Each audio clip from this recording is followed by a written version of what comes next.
আসসালামু আলাইকুম প্রিয় দর্শক, অন্য মঞ্চের আলাপচারিতায় আপনাদের সকলকে স্বাগত জানাচ্ছি। প্রিয় বন্ধুরা, প্রীতি সালাম এবং শুভেচ্ছা নেবেন। আজকে দিল্লিতে দুপুরে হাসনাত আব্দুল্লাহ সম্প্রতি বলেছেন যে তারা ভারতের যে সেভেন স্টেটস আছে, নর্থ ইস্ট সেভেন স্টেটস, তাদের ভারত থেকে বিচ্ছিন্ন করে দেবে এবং ভারতের বিচ্ছিন্নতাবাদী গোষ্ঠীগুলোকে বাংলাদেশের স্থান দেওয়া হবে। অত্যন্ত আপত্তিকর এই বক্তব্যের পাশাপাশি আরো অনেকেই বলেছে এবং আজকে দুপুরে march to Indian high commission কর্মসূচি ঘোষণা করেছে জুলাই ঐক্য, এবং তারা রামপুরা থেকে মার্চ করেছে এবং সেই মার্চ উত্তর বাড্ডাতেই পুলিশ ঠেকিয়ে দিয়েছে।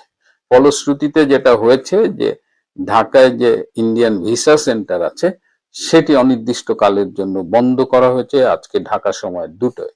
সমস্যা হলো ইন্ডিয়ান ভিসা শুধুমাত্র যে ইন্ডিয়ায় যাওয়ার জন্যই তা নয়, বরং ইন্ডিয়ার মাধ্যমে অন্য অনেক দেশে, ইউরোপের অনেক দেশে যাওয়ার জন্য ভিসা নিতে হয়।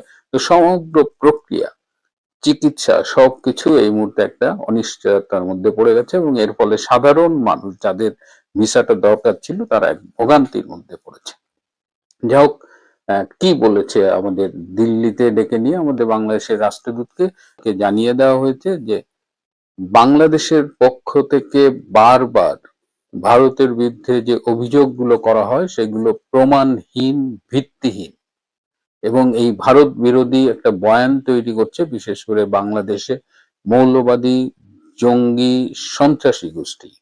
এই সন্ত্রাসী গোষ্ঠী তারা কোনো প্রমাণ ছাড়াই ভারতের বিরুদ্ধে বিভিন্ন উস্কানিমূলক বক্তব্য রাখছে এবং তার প্রতিবাদ জানাতেই আজকে বাংলাদেশের রাষ্ট্রদূতকে ভারতের পররাষ্ট্র মন্ত্রণালয় ডাকা হয়েছিল। খুব স্পষ্টভাবে ভারতের পক্ষ থেকে বলা হয়েছে এবং বাংলাদেশে একটি স্থিতিশীল পরিস্থিতি বিরাজ করুক। ভারতের পক্ষ থেকে আরো স্পষ্টভাবে জানিয়ে দেওয়া হয়েছে যে বাংলাদেশ ভারতের সম্পর্কের ভিত্তি হবে 1971-এর মুক্তিযুদ্ধ। এই অবস্থায় আমাদের বাংলাদেশের রাষ্ট্রদূত তিনি মোটামুটি এক ধরনের চুপি ছিলেন, তিনি কোনো কথা বলেননি। এদিকে ভারতের পক্ষ থেকে শেখ হাসিনার ব্যাপারে বারবার যেটা বলা হয়েছে সেটিই বলা হয়েছে যে শেখ হাসিনা একটি বৃহত্তম গণতান্ত্রিক দেশ ভারতে আছেন এবং তিনি তার গণতান্ত্রিক রাইট সেখানে প্র্যাকটিস করছেন। এখানে ভারত সরকারের পক্ষ থেকে কিছু করবার নেই। এই সম্পর্কের টানাপোড়েন অনেকেই মনে করছেন যে ভারত বাংলাদেশের এই সম্পর্কের টানাপোড়েনটি সুপরিকল্পিতভাবে তৈরি করা হচ্ছে এবং পাকিস্তান চেষ্টা করছে বাংলাদেশ ফ্রন্ট থেকে ভারতকে যতভাবে পারা যায় ডিস্টার্ব করতে, এমনকি পারলে আক্রমণ করে বসে। এবং বাংলাদেশ থেকে বেশ কিছু জঙ্গি ভারতে রপ্তানি করা হয়েছে ভারতের বিভিন্ন স্থানে অস্থিতিশীলতা সৃষ্টি করার জন্য, বিভিন্ন সন্ত্রাসী কর্মকাণ্ড পরিচালনার জন্য। এই অবস্থায় ভারত বাংলাদেশ সম্পর্কের ভবিষ্যৎ কোন দিকে যাবে, এইসব বিষয়ে নানান রকমের অনিশ্চয়তা এবং জটিলতা সৃষ্টি হয়েছে। আমাদের এখন দেখতে হবে বাংলাদেশের রাজনীতি কোন পথে যায়। এখন আমার ভাবির পোলারা এই জন্য রাগ করছে, আমার ভাইয়ের অরিজিনাল পোলারা যদি বাড়িতে চলে আসে তখন তো আমার ভাবির পোলাদের চলে যেতে হবে, কারণ আমার ও সম্পত্তির ওয়ারিশটা হবে ভাবির পোলারাই, তাই না? আমার ভাইয়ের পোলার সম্পত্তির ওয়ারিশ কে হবে? কিন্তু ভাবির পোলা যেটা আগে থেকে হাতে নিয়ে আসছে বা ভাইকে ছাড়াই যেগুলো জন্ম নিয়েছে সেগুলো তো ওয়ারিশ পাবে না, তাই তারা গুসা তো করবে, এটাই স্বাভাবিক। যখন সম্পত্তির অরিজিনাল ওয়ারিশদার আসবে তারা তো চলে যেতেই হবে। তবে তাদের শুভবুদ্ধির উদয় হয়েছে, তারা চলে যেতে চায়। কারণ আমি তো জানি যে আমার ভাবির পোলাদের পেটে পাড়া দিয়ে নারী ভরি বের করে ফেলবে পাবলিক, তাও তারা যাবে না। তাদের যদি এই শুভবুদ্ধির উদয় হয় এটাকে আমি তাদের স্বাগত জানাবো। কারণ কাইজা ঝগড়া বাদ দিয়ে, ঝুট ঝামেলা বাদ দিয়ে জমির যাদের অরিজিনাল ওয়ারিশ, এই বাড়ি ঘর মানে এই দেশ যার, তাদের হাতে তুলে দিয়ে তারা চলে যাক, এটাই বরং ভালো হয়। এটা তো শুভবুদ্ধির উদয়। আমি বুঝতে পারতেছি না আমার ভাবির পোলাদের শুভবুদ্ধির উদয় এত তাড়াতাড়ি হয়ে যাচ্ছে কেন, নাকি এটা গুসা করে বলতেছে, বুঝতেছি না। তো মাঝে মধ্যে তাদের যে আনছে, তাদের যে পয়দা করছে, ইউনুস সাহেবেরও দেখতাম মাঝে মাঝে গুসা উঠতো, তিনি বলতেন আমি কিন্তু চলে যাব আমাকে জোর করলে। আমরা দেখতাম তিনি মাঝে মধ্যে হুমকি দিতেন। ওই স্বভাবটা তো তাদের আছে, তাই এগুলো তারা বলবেই, বলতে দেন, একটু অপেক্ষা করেন। কোর্টের সিদ্ধান্তটা একটা তাদের বড় একটা আঘাত কি মনে হচ্ছে? কোর্ট জুলাই সনদ, কোর্ট যেটা জুলাই সনদ নিয়ে কোর্ট যেটা বলেছে, এখন আমি তো চিন্তিত। কোর্ট যেটা বলেছে সেটা সঠিক, সুতরাং তাদের মাথা কপালে তো চিন্তার ভাঁজ আসবেই। কিন্তু সমস্যা হচ্ছে যে স্বরাষ্ট্রমন্ত্রী, আমাদের এই মুসলেকা গভর্নমেন্টের, মুসলেকা প্রধানমন্ত্রীর, মুসলেকা স্বরাষ্ট্রমন্ত্রী সকালে যা বলে বিকেলে বলে বলি নাই, এরকম যদি কোর্ট আবার বলে বসে বেঁকে বসে, আমাদের কিছু করার নাই, কারণ তাদের এটা অভ্যাস আছে। আমরা দেখেছি মোটামুটি যারা সত্যের আইন, আল্লাহর আইন, একেবারে মিশা কথা জীবনেও বলবো না, এরকম তাদের ভাব, তারাও দেখেছি বলেছে যে আমরা শপথ নিব না যদি বিএনপি অমুক কাজটা না করে। আমরা দেখেছি 2 ঘন্টা পরে গিয়েও শপথ নিয়েছে। তাই তাদের কথা বিশ্বাস করা, অবিশ্বাস করা দুইটাই বিপজ্জনক। তবে এই আদালতের যেভাবে শুনেছি যে রিট করা হয়েছে, সেই কথার উপরেই যদি আদালত থাকে, তাহলে তো আমার ভাবির পোলারা তো ভয় পাবে। তারা তো তখন লাওয়ারিশ হয়ে যায়, তারা তো তখন কেসকি, ওই যে কেসকি বান্দির পোলায় থেকে যায়। কারণ আগেকার যুগে কেসকি বান্দির পোলারা বাড়িতে থাকতে পারতো কিন্তু ওয়ারিশ পাইতো না। কিন্তু এই যুগে ইউনুসিয়া যুগে কেসকি বান্দির পোলারা বাড়ির ওয়ারিশ, যে বাড়ির মালিক তাকে তাড়িয়ে দিয়ে তারা দখল করে বসে। সুতরাং হাইকোর্ট যদি এই রিট, কোর্ট যদি এই রিট বাস্তবায়ন করে, এটা আমলে নেয়, তাহলে তো আমার ভাবির পোলারা গোসা করবেই, কষ্ট পাবে, রাগ করবেই। জি, কোর্টের বিষয়টা যখন আসলো, সেদিন কিন্তু স্বরাষ্ট্রমন্ত্রী বলেছেন কোর্টে একটা রিট মনে হয় দায়ের হয়েছে, জি, অ্যাটর্নি জেনারেল অফিস সেটা তার পক্ষ নিয়েছে, এবং কোর্ট যে 4 সপ্তাহ সময় দিয়েছে, এটা অনেকে মনে করছে এটা ঝুলে থাকবে, সেখানে কোনো একটা সিদ্ধান্ত আসবে না। কিন্তু আপনি আবার আরেকটা মনে করিয়ে দিয়েছেন, এরা বিএনপি কোন জায়গায় কতক্ষণ স্থির থাকতে পারবে সেটার কোনো নিশ্চয়তা নেই। জি, জি, জি, জি। নিশ্চয়তা এই জন্যই নাই, এটা আমরা বলতেছি না, তাদের কার্যকলাপে প্রমাণিত হয়েছে। আমরা নিশ্চিত থাকতে চাই, কিন্তু আমরা দেখলাম, আগে শুনেছি হাকিম লড়ে তো হুকুম লড়ে না, এখন হাকিম লড়ে, হুকুমও লড়ে। সুতরাং আমরা এইভাবে বিশ্বাস করতে পারি না। এই জন্য, তবে এদের যে সামনে যে এদের লক্ষণ যা দেখতেছি, তবে এরা যত কিছুই করুক, যতই একডুম বাগডুম ঘোড়ার ডুম সাজাক, এদের মনে হয় এদের কপালের সামনে শনি আছে আওয়ামী লীগ আসার আগেই। এটাও আবার মাঝে মধ্যে আমার মনে হয়। কারণ আপনি যে কথাটা বললেন, একজন শিক্ষিকার যে পরিণতির কথা, আবার সেই জঙ্গিবাদ, আবার সেই 63 জেলায়, 64 জেলার মধ্যে 63 জেলায় বোমা মারার দিন ফিরে আসতেছে কিনা। এগুলো কিন্তু এই যে হত্যার কথাটা আপনি তুললেন, এটা কিন্তু সাধারণ হত্যা না। একজন শিক্ষিকাকে যেভাবে হত্যা করা হয়েছে, এবং তারপরে কে যেন আত্মহত্যা করেছে, এগুলো তো সন্দেহজনক।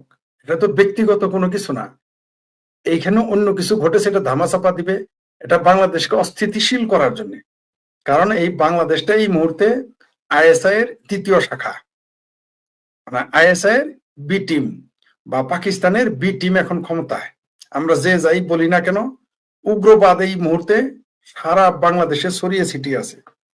কোন উগ্রবাদ? যে উগ্রবাদ আমাদের দেশকে বহির্বিশ্বে একটি সন্ত্রাসী জঙ্গিবাদী রাষ্ট্র হিসেবে তুলে ধরতেছিল, সেই দিনগুলোই আবার আমরা দেখতে পাচ্ছি। অলরেডি 17 মাসে বাংলাদেশের জঙ্গিবাদ, উগ্রবাদ, মৌলবাদ ব্যাঙের ছাতার মতো ছড়িয়ে আছে। আপনি এদের জ্বালায়, পর গাছের জ্বালায় এখন গাছ খুঁজে পাবেন না। যদি অনেক চিঙ্কুপাম, অনেক আওয়ামী বিরোধী, মুক্তিযুদ্ধ বিরোধী, ভারত বিরোধী, বঙ্গবন্ধু বিরোধী, তাদের ভাষায় না বাংলাদেশ ঠিক আছে, তাদের কাছে তো ঠিক থাকবেই। তাদের কাছে ঠিক ততক্ষণই থাকে যতক্ষণ আওয়ামী লীগ ক্ষমতার বাইরে থাকে। অর্থাৎ এই দেশের কিছু মানুষ আছে, তারা মনে করে যে আওয়ামী লীগ ক্ষমতার বাইরে থাকলে দেশে গণতন্ত্র থাকে, আওয়ামী লীগ ক্ষমতার বাইরে থাকলে দেশে আইন শৃঙ্খলা ঠিক থাকে। মানে এদের, মানে 71-এ এত আঘাত পেয়েছে তারা, তাদের পূর্বসূরীরা এত আঘাত পেয়েছিল, এমন ভাবেই তাদের মন্ত্র পড়িয়ে দিয়েছে যে বাবারে, যত যাই করো জীবনে, ইসলামের 5 স্তম্ভ তো মানবেই, 6 নম্বর স্তম্ভ হলে আওয়ামী লীগ বিরোধিতা করবে। এটা ইমানি দায়িত্ব হিসেবে তারা এটা পালন করে এবং করে চলছে, আমরা তা দেখতেছি। শুধু যে দাড়ি টুপি আলাদা তা না। আগে আমি মনে করতাম, এই ভাই আপনার চ্যানেলের মাধ্যমে বলতে চাইতেছি, আমি প্রথমে যখন আমি প্রগ্রেসিভ রাজনীতিতে যুক্ত হই ছাত্র ইউনিয়নে, তখন মনে হইতো যে দেশে শুধু মৌলবীরাই হলো বদমাইশ, এরাই জঙ্গিবাদ, এরাই হচ্ছে দেশকে পিছিয়ে নেওয়ার 1 নাম্বার, মানে প্রথম সারিতে আছে। এখন আমার তা মনে হয় না। আমার বোধ, অনেকেই জানে যে আমি মৌলবীদের বিরুদ্ধে কথা বলি সারাদিন, আসলে তা না। আমার তাদের প্রতি করুণা হয়, তাদের প্রতি কষ্ট হয়, তারা নিজেরাও মরতেছে, দেশটাকেও মারতেছে, সারা পৃথিবীকেও ভিন্ন মেসেজ দিতেছে। কিন্তু এখন বুদ্ধিমান হওয়ার পরে দেখলাম যে এই মৌলবীদের চাইতে আপনার আমার মতো কোটটাই পরা ক্লিন শেওয়ালা যেগুলো মৌলবাদী এরা আরো মারাত্মক।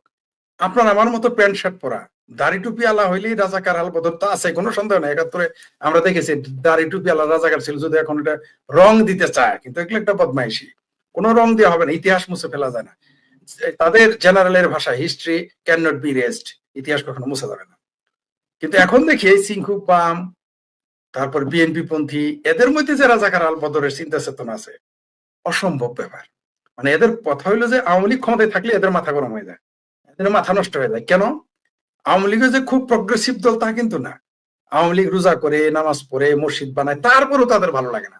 কারণ কি জানেন?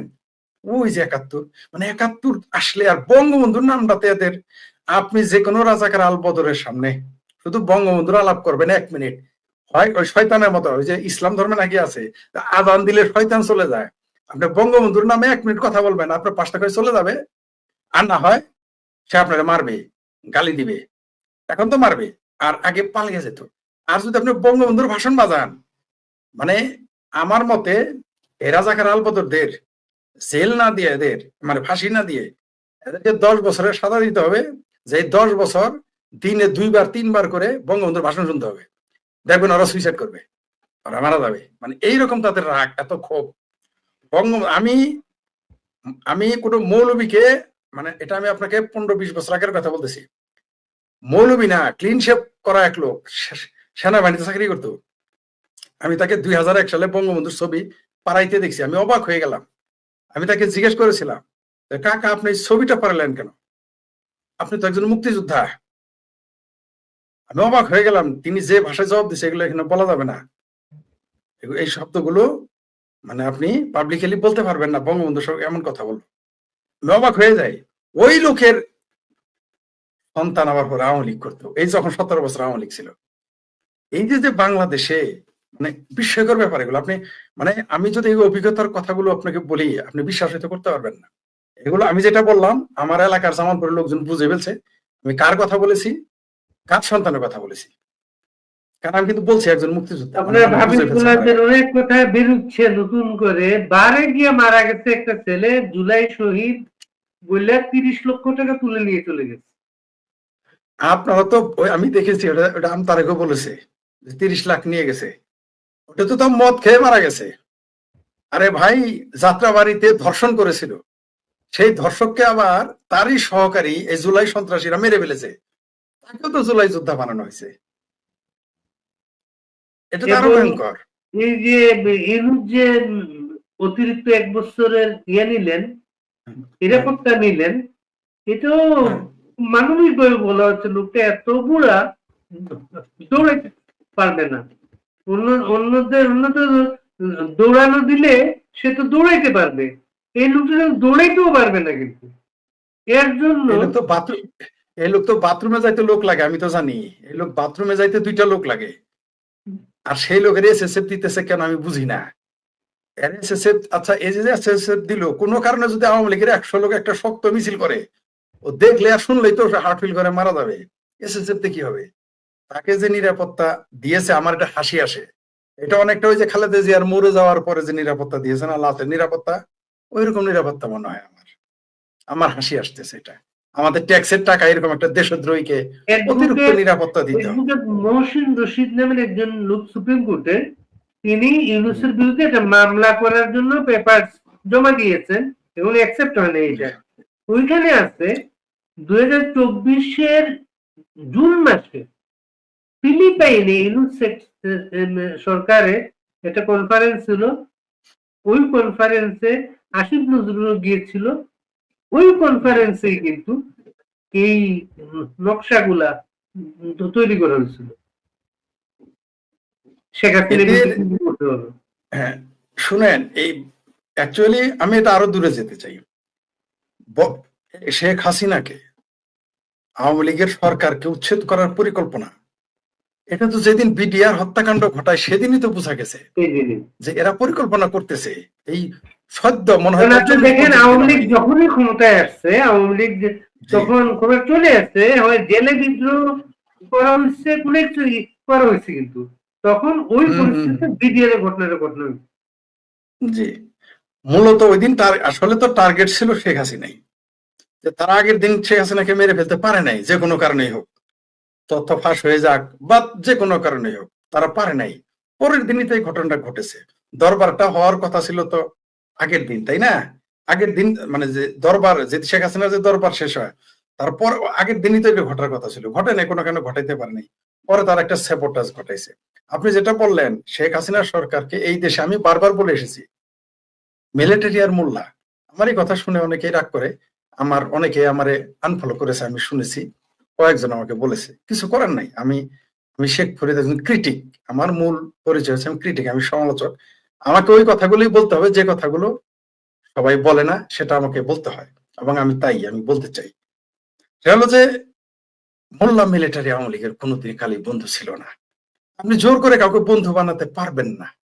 আপনাকে যে লোকটা মনে প্রাণে ঘৃণা করে, যে প্রতিদিন তার ঘরে আওয়ামী লীগ ঘৃণার শব্দ শিখে, যে প্রতিদিন তার প্রতিষ্ঠানে, তার ব্যবসা প্রতিষ্ঠানে, তার কর্মের স্থলে সারাদিন আওয়ামী লীগ বিরোধিতা, বঙ্গবন্ধু বিরোধিতা করে, আর আমি অন্যান্য প্রতিষ্ঠানের নাম নিলাম না, অনেকে আহত হন, সেই সমস্ত বিশেষ প্রতিষ্ঠানে, ধর্মীয় প্রতিষ্ঠানে সারাদিন বঙ্গবন্ধু আওয়ামী লীগের বিরুদ্ধে আলোচনা, এটা আমি 12 বছর না 20 বছর, প্রায় 2 যুগের অভিজ্ঞতা থেকে বললাম, সারাদিন আলোচনা হয়।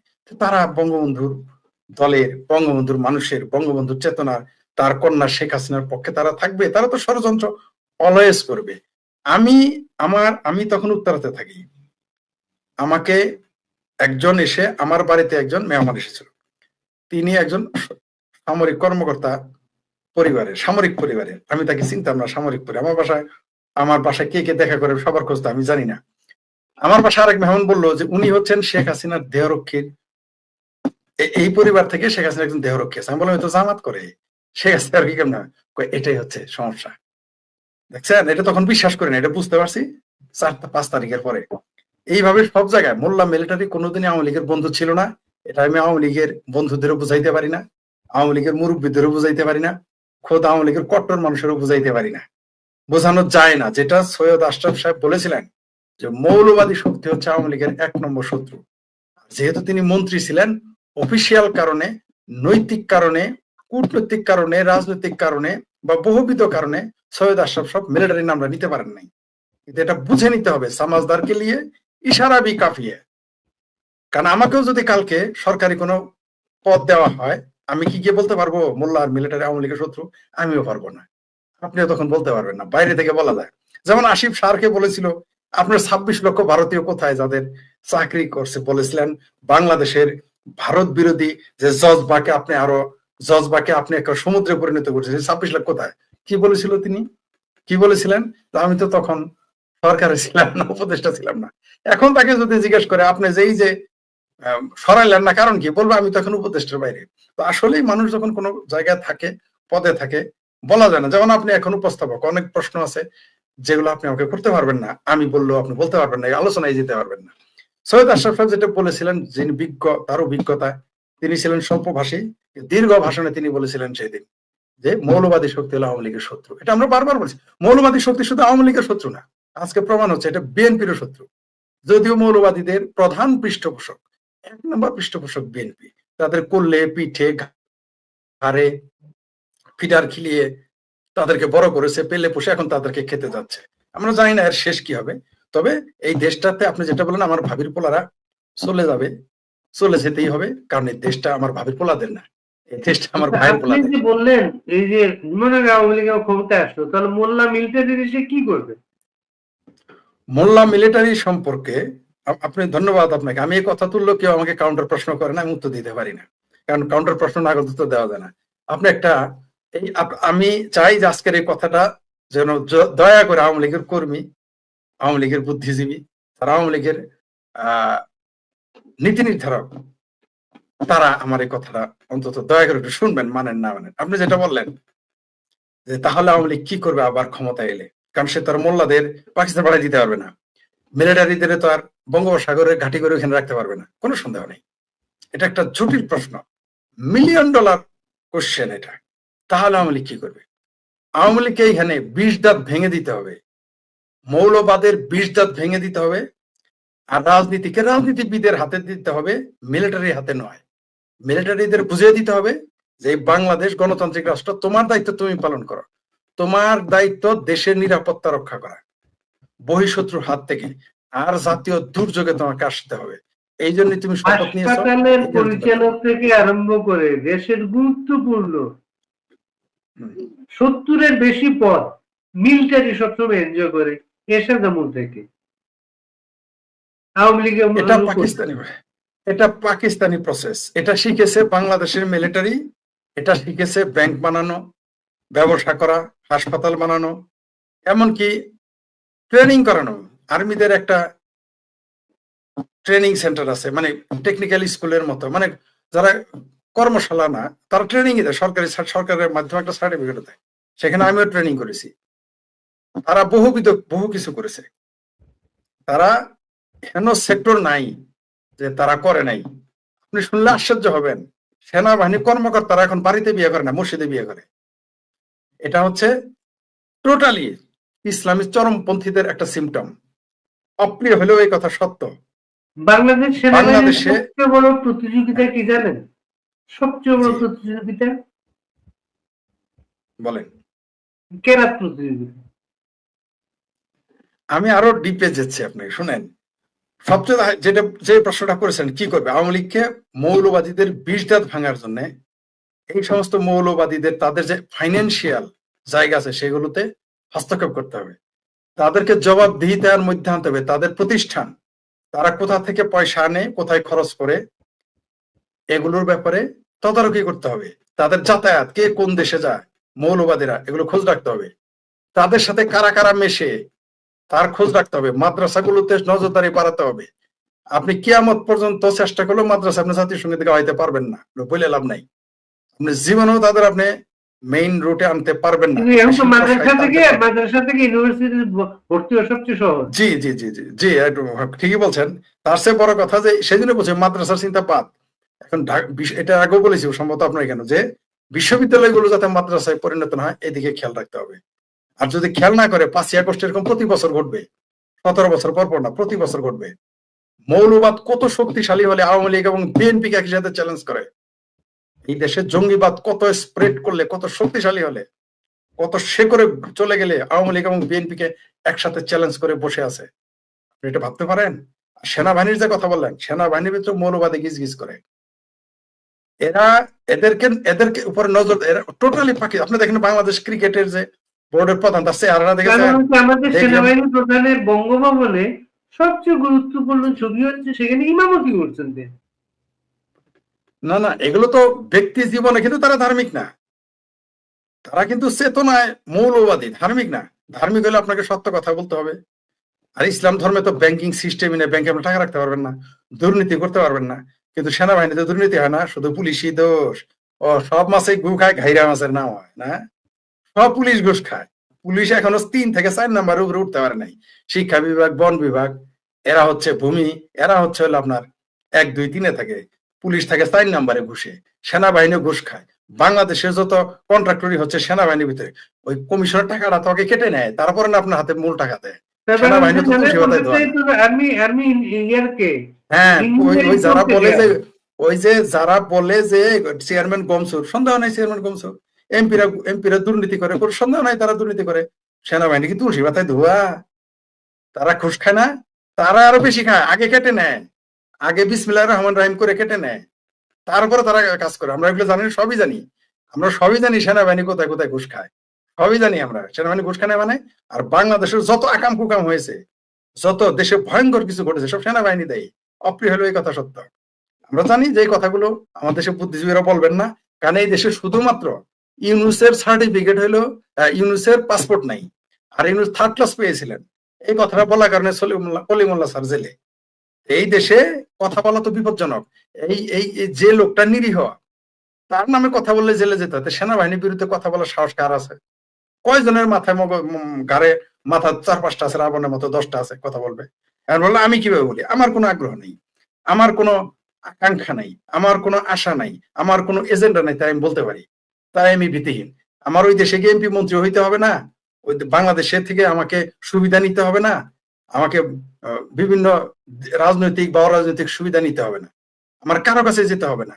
আমি কোনো ফলের আশা কিছু করি না। দুটা বিষয় বিএনপি কিভাবে হ্যান্ডেল করবে? বিএনপি গভর্নমেন্ট আপনি কি মনে করেন?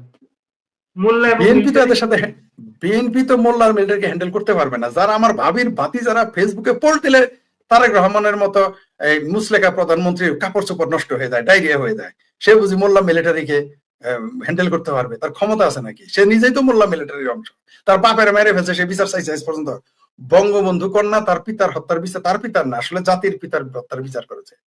শেখ হাসিনা যদি ব্যক্তি শেখ হাসিনার ব্যক্তি শেখ মুজিবের বিচার চাইতো, এটা তো আমার কথা বলার ছিল না।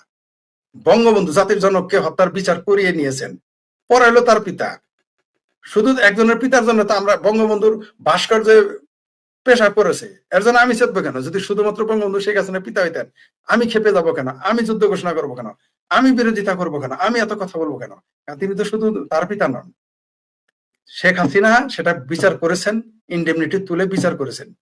তারেক রহমান তো আজ পর্যন্ত বিচার চাওয়ার সাহস পায়নি, তার বাপের সাহসই কুলায় নাই।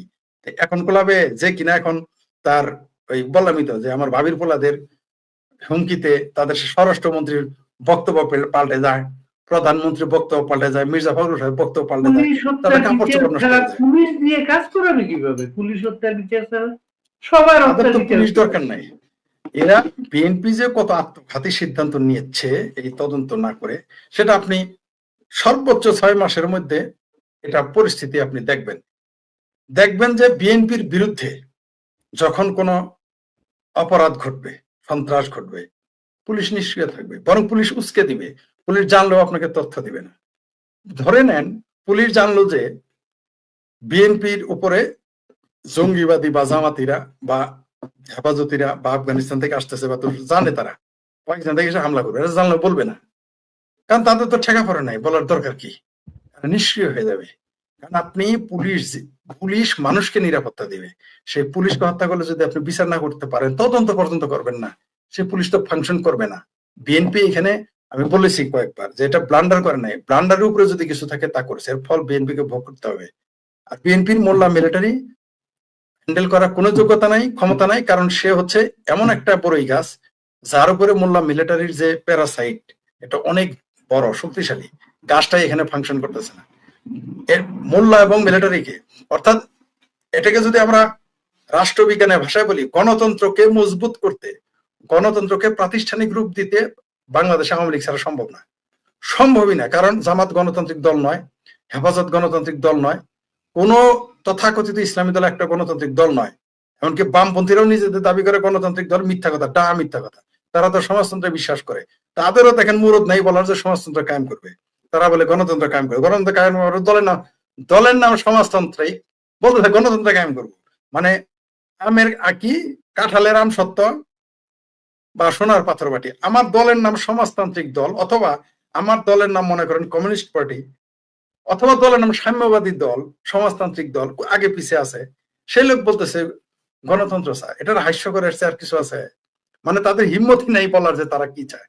আপনি যেটা বলেন বিএনপি এই দেশে গণতন্ত্র রক্ষা করতে পারবে না, কারণ বিএনপি গণতন্ত্রে বিশ্বাস করে না। তাদের যে এত বড় একটা দল, এই দলের সর্বোচ্চ 15 থেকে 20% মানুষ গণতন্ত্রে বিশ্বাস করে, 80% বা 85% মানুষ গণতন্ত্রে বিশ্বাস করে না। এখন আপনি বলেন আপনি কি জরিপ কই থেকে করলেন? তাহলে আপনি আমার সাথে আসেন, দেখাই দেই জরিপ কোথায় করলাম। আমার সাথে আপনি বিএনপির 20 জন লোকের সাথে কথা বলবেন, একটা টপ টু বটম, সাধারণ কর্মী, শিক্ষক, বুদ্ধিজীবীদের সাথে বসে আপনি কথা বলেন, শুনেন তাদের ভাষা। এটা কি গণতন্ত্রের ভাষা? যারা ভাতিজার পোলারা বলছে যে বিসমিল্লাহ বললে ছাত্রলীগ ধরবে, আওয়ামী লীগ ধরবে, মারবে, কাটবে, এটা গণতন্ত্রের ভাষা? যে ছেলে বলেছিল তালিবের ও আ সাথে মাওয়া, আমাকে ঢাকার মাওয়া মাওয়া সব ছিঁড়ে ফেলবে, এটা গণতন্ত্রের ভাষা? এটা গণতন্ত্রের ভাষা? শিক্ষিত মানুষের ভাষা তো এটা তো কি বলে কুড়িল বস্তির মধ্যে এখন এগুলো কথা বলে না। ঢাকা বিশ্ববিদ্যালয়ের জুলাই তথাকথিত বিপ্লবী নামধারী সন্ত্রাসীরা যে সমস্ত ভাষা আমদানি করেছে বাংলা ভাষা বাংলাদেশের রাজনীতিতে, এগুলো তো এখন বস্তিতেও ইউজ করে না। আমি লিখিত দিলাম আপনাকে, এখন এগুলো বস্তিতে ওই সমস্ত ভাষা ব্যবহার করে না যেটা ঢাকা বিশ্ববিদ্যালয় ব্যবহার করেছে। এর চেয়ে লজ্জার আর কি আছে এই দেশের জন্য? তো তারেক রহমান এদের রক্ষা করতে পারবে না, তারা গণতন্ত্র চায় না। আওয়ামী লীগের ভিতরেও বৃহত্তর অংশ, আমিও বলবো না আওয়ামী লীগ সবাই গণতন্ত্র চায়, আমি আপনাকে নিরপেক্ষ কথা বলতেছি। আওয়ামী লীগের মধ্যে 70-75% মানুষ গণতন্ত্রে বিশ্বাস করে, আমি বলছি না তারা সব করে। সুতরাং আওয়ামী লীগই পারে এই দেশে গণতন্ত্র রক্ষা করতে। বাংলাদেশে না, শুধু পৃথিবীতে 57টা মুসলিম প্রধান দেশের মধ্যে একটা মাত্র দেশে গণতন্ত্রকে প্রাতিষ্ঠানিক রূপ লাভ দেওয়ার একটা সুযোগ এসেছিল 1990 সালের পরে, কিন্তু আমরা ব্যর্থ হয়েছি, বা জাতীয় এবং আন্তর্জাতিক ভাবে, অথবা আমরা চাইনি। আপনি দেখেন পিউ রিসার্চে কি বলেছিল, যে দেশের মানুষের জরিপ চল তারা বলছে শরিয়া আইন চাই। কিরকম হাস্যকর!